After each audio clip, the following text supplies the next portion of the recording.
Right, 30 August 2024. And I cannot believe that we are just about to enter a new month. It's been a very consistent and hectic 9 months so far, as I've been streaming here for the past 9 months since December, non-stop every day at 5 a.m. And I always try to give you the best news and the most trending stories from Zimbabwe. And today we've got a very interesting story in which the second lady of Zimbabwe, or the wife of the vice president of Zimbabwe, Miniyothabo Francisca Baloyi Chiwenga, 48 years old, is in court with her builders. So this is a very trending story. There is no newspaper today that is not carrying this story, and I cannot be left out. And look at these guys. So in front of your screen is the builders of Minoyothabo Chiwenga. And you will see that at the center there's Annavestah Mudiwa, who is 39 years old. And the man at the center is Gray Mudiwa, the one on the right. Those are the builders of Minoyothabo Chiwenga. And these two were caught at the Beitbridge border while trying to flee into South Africa, and are currently in custody in Harare after they defrauded or stole or misused over $1 million from Minoyothabo construction projects, 3 construction projects. And this all happened in 2023, but they were caught fleeing to South Africa. So Annavestah is a well-known builder. She is award-winning. If you Google her, she has won multiple awards, and she is said to be one of the best builders in Zimbabwe as a female. And I think they were trying to empower her or something. So they gave her 3 projects to run. The first project was a Doube Storey House and a perimeter wall and a cottage, which was given $550,000. The total cost of the project was $930,000. And she took the money but didn't do the work. At the same time, she was busy with another project at Chivaraidze farm of USD $550,000. She was given the US $550,000. She misused $390,000. And then the third project was at Silalatshani in Filabusi, where they were building a mall, a shopping mall, $158,000. This was massive. It was a massive project. If you see someone building 150,000 in a village, that was going to be life-changing for the people of Filabusi. However, the couple ran away with the money. They didn't build the projects. And this was all up to September 2023. And what then happened is, obviously, you can see that some money was recovered here. So on all these monies, 550, the only money that was recovered was approximately 120 for each project. And I think on the last project, nothing was recovered. And eventually, when they were trying to flee Zimbabwe, that's when they were arrested at the border, and they're currently in custody.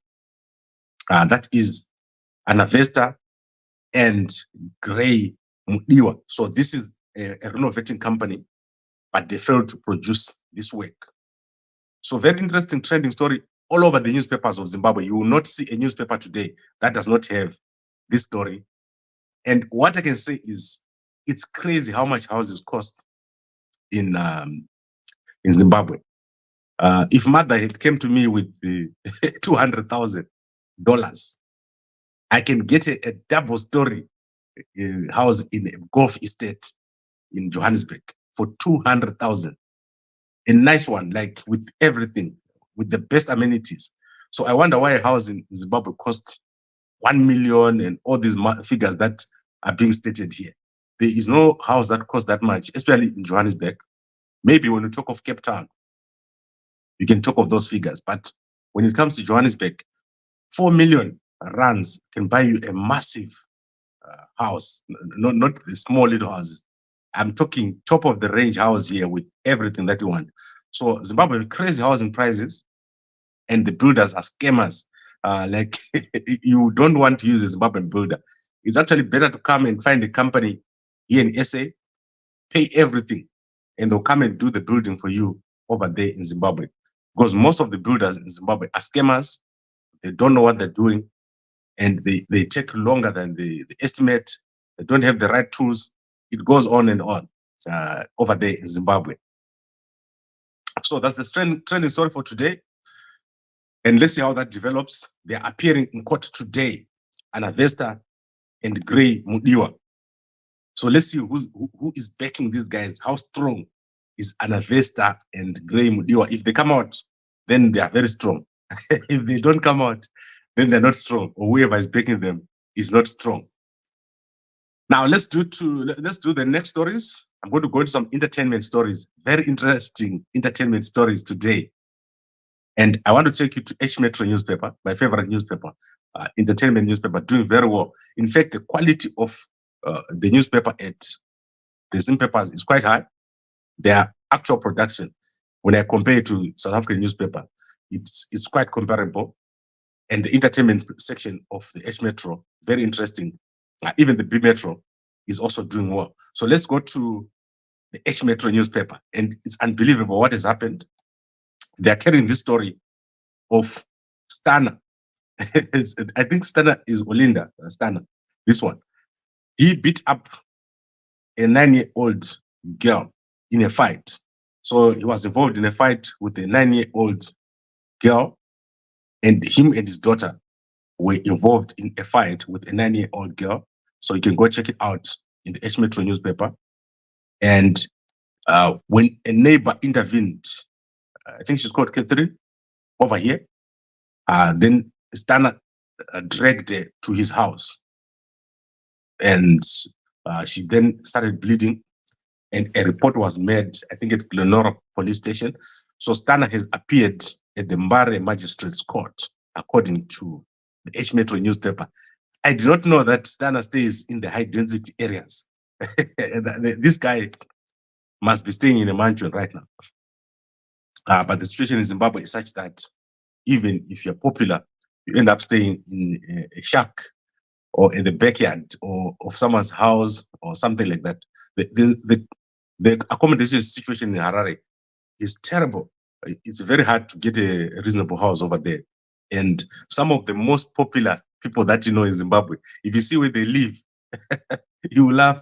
In fact, they can't even invite you to their home because of the high housing crisis. And I think something needs to be done for the young guys who are in entertainment.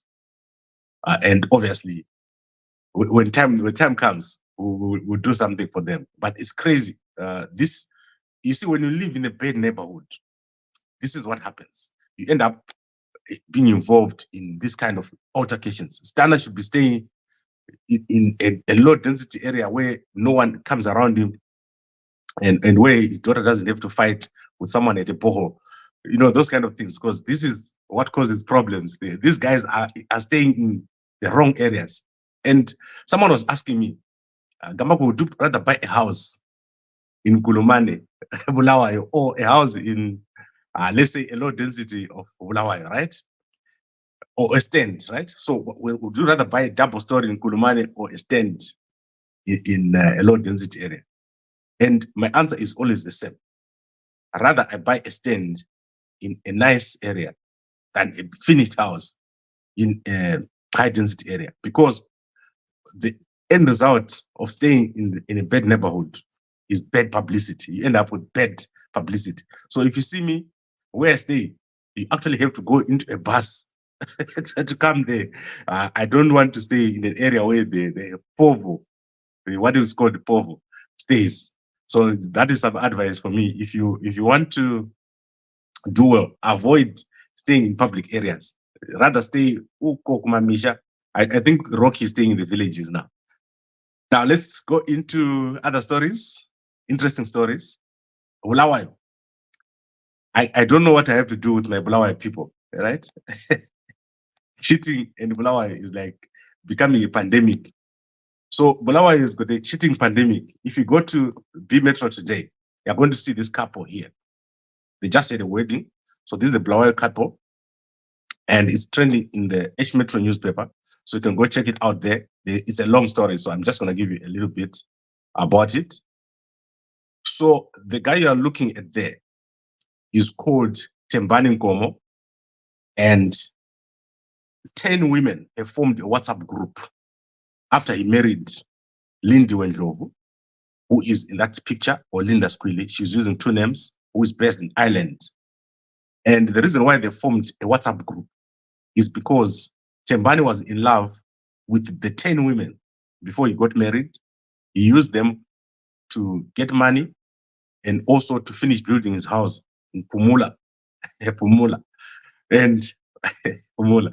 So he helped them to, he used them to build a house, and then he got married to Lindiwe here.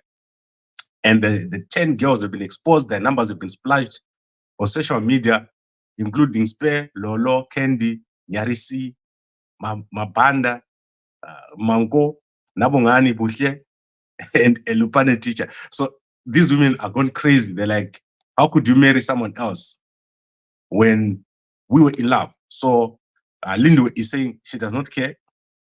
She loves her man, and whatever he has done in the past, the women from the past must just get over it. So trending over there in B Metro, and obviously these guys carry, they've got a very small paper, but it packs a punch. You can also see the history of Moses Mpofu. You know, the guy was in jail, Moses Mpofu. If you want to know where he came from, then you should go over to H Metro newspaper. They've given his history, which is shocking, because I happen to be close to where he grew up, and it's linked to Ihau Lesizwe. So he was an Imbube dancer, or an Imbube group founder of Ihau Lesizwe. Go check it out over there in B Metro. You can see the full story. So these guys were popular when I was going to school.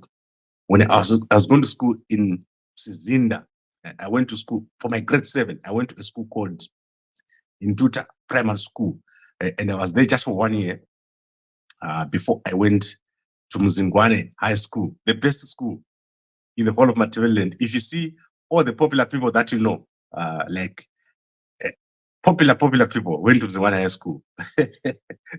An amazing school there in Esigodini. I spent 5 years in that school with some of the coolest people ever. When education in Zimbabwe was still education, like those days, people used to come from foreign countries to learn in Zimbabwe. We had guys who were like the head boy of Mzingwane was from Botswana at the time. And I happened to be one of the senior prefects over there for the seniors. It was amazing how Zimbabwe was doing so well. And during that time, Bulawayo was a hive of activity with kids from Botswana coming to learn in Bulawayo because the education quality was so high. We even had teachers from America.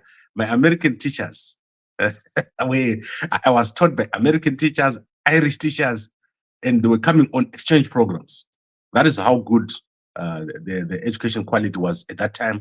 With sports, with swimming, it was amazing. And Zimbabwe was doing very, very well. Not easy. It's crazy. Now let's look at the press. I haven't had a chance to look at the press this week or today. We are obviously following the story in Springs. Every night I'll be giving you an update over there. It's a crazy situation that is taking place with the banning of Zimbabweans. A lot of Zimbabweans were on a vigil, the women especially, looking for their husbands who were banned. So you can go to Zororo Pumlani Facebook page, you'll see the video over there. General Chiwenga, he did address in Victoria Falls yesterday. I'll try to find you the video and I'll let you guys know what he said. Let's look at the newspaper. I want to quickly look at it. And then tonight I'll bring you guys more stories. So I want to quickly look at the Herald newspaper. So if you look at the Herald newspaper, they're leading with Mnangagwa in China. As I said, we need Mnangagwa to come back with the trains. So trains, let me find where my screens are here. With too many screens here. So we need Mnangagwa to come back with the high-speed rail. So that is very important. It doesn't matter who brings the high-speed rail. It can be Mnangagwa because we've got a long-term outlook. When we look at high-speed rail, we're looking at a period of between 3 and 5 years.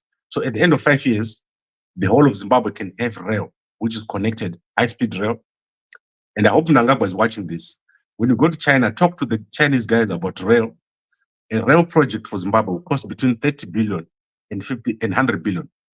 But it will bring massive change to the economy of Zimbabwe. So I hope that Mnangagwa manages to deal with this. And as I said, President of Zimbabwe, Mnangagwa, and Chinese ambassador to Zimbabwe, Zhou Ding, Zhou Ding, they are close together here. They arrived in China. So Zhou Ding actually went to meet Mnangagwa in China. I told you, Zhou Ding is doing very, very well. He's like one hell of an ambassador. I've never seen an ambassador who does what Zhou Ding is doing. Then the people who died in South Africa in the accident have been identified. We can go check out the names in the Herald newspaper. And General Chiwenga has presented or has been as a guest of honor in Victoria Falls. And the Zimbabwe actual show in Harare, but it was in Victoria Falls. I'll find you the video of him talking in Victoria Falls. There's a lot of stories here in the Herald newspaper. Unfortunately, I haven't had time to check it all out. But what we're looking at is Dynamos. Dynamos is going to be playing Botswana, a Botswana team this week, I think. And if they win there, they're going to go and get $400,000 just for going to the group stages of CAF. So it's going to be against Orapa United in Botswana. And they are considering venues in Malawi and Mozambique. So Malawi and Mozambique, that's where Dynamos want to go and play because they can't play a home match in Botswana. Otherwise, they will lose because those guys will bring their home supporters. Guys, what's happening is crazy. There is no single stadium in Zimbabwe with a toilet.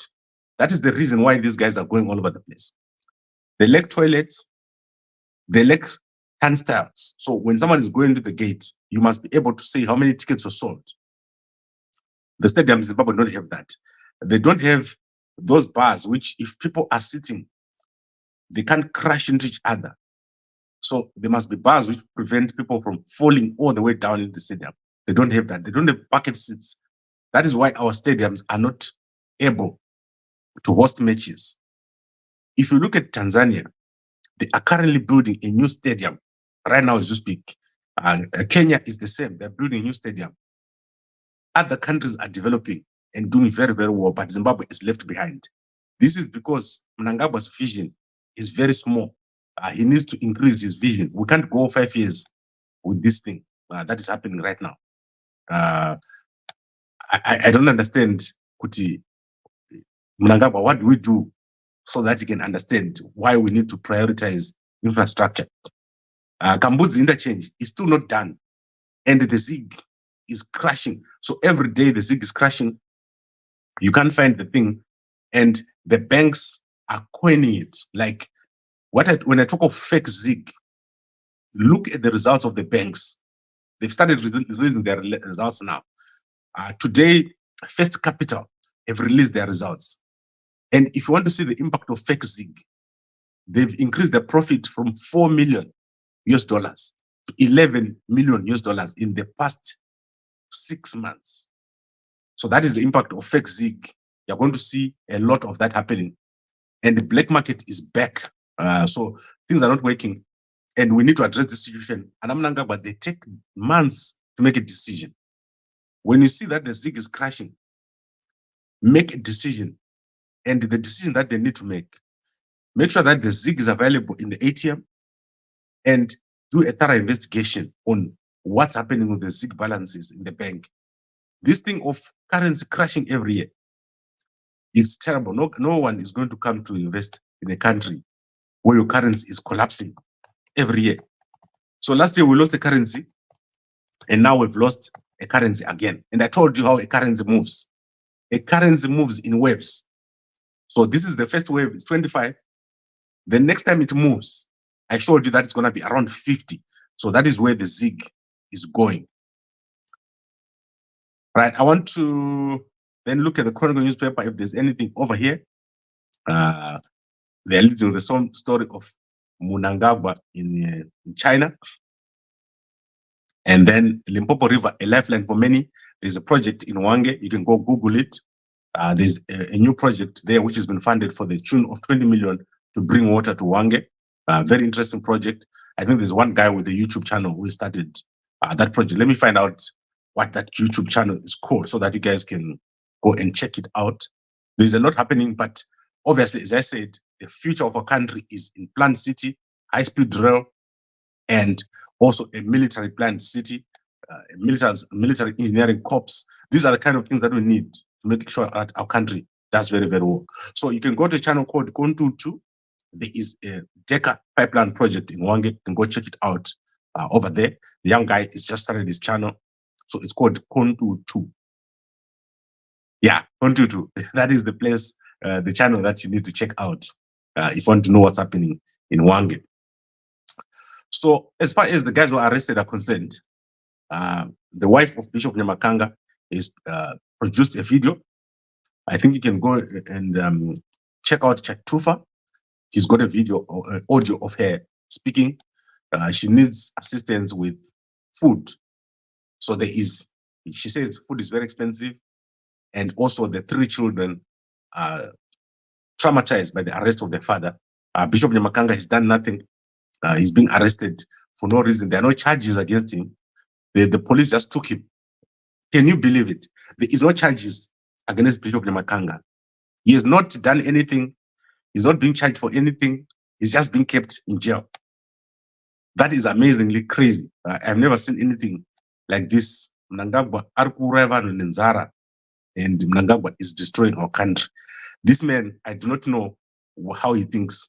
How can you just arrest someone and keep them in jail with no charges? So if there's a lawyer, they need to start looking at this situation. Why is Bishop Nyamakanga in jail with no charges? He did not do anything. He was just taken from home, and they've not found anything. They've not charged him with anything. They've taken the same charge sheet that they gave Ngarivume and just put his name there, which is crazy.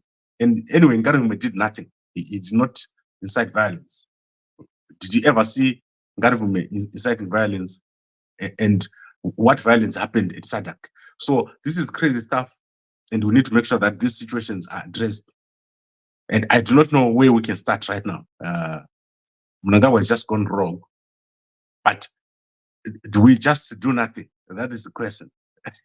Maybe we must ask someone to form a government in exile for real. Maybe Zungabatsira. Okay, I think we've covered everything. I'll be back here in the evening as usual. Very interesting, and I'm appreciative of all the support that you guys are giving us. So let's recap. The builder of Miniyothabo, Miniyothabo Francisca Baloyi Chiwenga has fled Zimbabwe, and they were caught at the border, at Beitbridge border, while trying to flee. And it's those two at the center. That is Gray and what's it? Annavestah and Gray Mudiwa. These are popular builders in Zimbabwe. They fled the country, and when they go to the Beitbridge border, they were caught, and they're currently in custody after they scammed the second lady of almost $1 million for her 3 projects.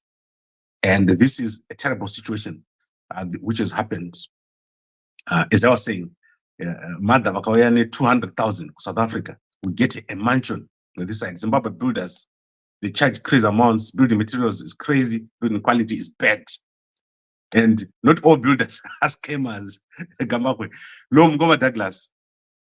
Let me explain what I'm saying. If I come to South Africa and I want to build, it's quick. The only delay is cement setting and all those kind of things. In Zimbabwe, someone is building 4 or 5 places at the same time. And they take your money and go away, and they don't come to build. People are facing so many problems with builders. And sometimes they do the wrong thing. I've seen a guy whose builder literally built without a foundation. So this has happened before. It's crazy.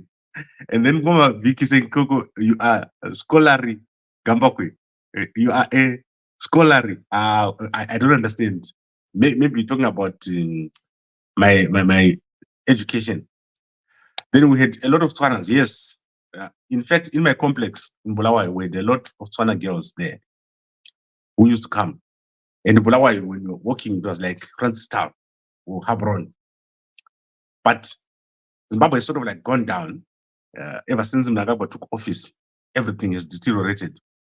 There is no country in Africa that has done as badly as Zimbabwe. If you look at Mnangagwa, he does not understand what other countries are doing. He only thinks this small vision of his is damaging our country. We need progress, and it's bad. And then Mukoma Egam said, Kamakwa is saying Glenora is shaki. Yes, don't stay in Glenora if you're a celebrity. So Glenora, Chitungwiza, Glenview, what is the other place? Highfield. Don't stay in those places. Hetfield, all those places. Don't stay that side if you're a celebrity. What we're going to do is we're going to create a place where celebrities can stay. Very soon I'm going to launch it. We get a farm where you guys can have internet and stay away from the public. You will never have money if you stay in a high density area. Even if you have money, your money won't make sense. So if you want to do well, avoid staying in the avenues, avoid staying in the high density areas. Don't go stay in Chitungwiza, there's no transport. Don't go to Noto, all those areas. Go and find a nice place, even if you're sharing. It's rather you better find someone to share with and share a house in Borodale or in those northern suburbs where your neighbor is not going to be a person that you're fighting with over water at the borehole. Because this fight was at the borehole. Yeah, Yastana and the daughter and a 9-year-old. And you don't hear nonsense stories every day about witchcraft and prophets. You won't hear those stories if you stay in a nice area. So the first thing that I did when I was living in Harare was to move out of the avenues and go and stay Kurua. There was a nice area there. I think it was called Windsor, Kudara. But when I drove back now, what they've done is they've taken Windsor and they've surrounded it with a bunch of high density areas. So someone crazy enough sold land in a low density area and put a bunch of high density areas. So someone who built a house for 2 million, it now looks like he built a house in a high density area. So the planning there is very bad in Harare. So be careful also when you build in Harare. Don't build in areas that are too close to high density areas. Someone who just sells 100-meter square stands right next to your mansion, and it's crazy. So my advice is never, ever, even if you're broke, never live in a high density area. Okay, I'm not saying never because some people have to live there, but I'm just saying if you're a celebrity, better stand up kukumbira mari kuna Olinda, please give me $500 a month so that I can live in the low density area. If everything else fails, come to South Africa and for, let's say, what is 5,000 rand? $250. You can live in a nice complex like one of the Linux. He's been staying in South Africa for a very long time, just up the road from me in Midrand. So anyway, that's aside the point. And guys, as I'm saying, our country is a mess. We are eventually going to have to rebuild this thing from the ground. Mnangagwa has destroyed this thing. This man, there is no man in the whole world, a president, that has wasted people's 10 years like Mnangagwa. Mnangagwa has wasted people's 10 years. with his behavior. He's got nothing, no projects, nothing that is happening that is going to move us to the next level. And as I said, the next president that is going to come, whoever it is, and Chiwenga is very lucky because when he comes in, he is going to make this country so good. People are going to like make statues for Chiwenga to say, Mdara, I don't go on. Because Mnangagwa is messed up so badly. Do you know what could have happened in 10 years if Mnangagwa had started a rail, high-speed rail? Mnangagwa started a rail, and I went there to watch it. Then he stopped. Mnangagwa, it stops in the middle. That is the problem. It doesn't finish. So if you look at this project here in Mbuzi, that is what happened. He had a good idea, but then the implementation is the problem. It doesn't finish. And the same with all the other projects, the rail. He started the rail, then he stopped. And the guys who came from overseas, they did all the work on the rail, and then they stopped. So what we need now is someone who can finish, someone who can look holistically at what needs to be done in Zimbabwe. That is why I'm saying we need to have a military planned city where the military guys will change from what they're doing now. They're properly taken care of, and things work. But at the moment, it's a mess. Zimbabwe is going backwards.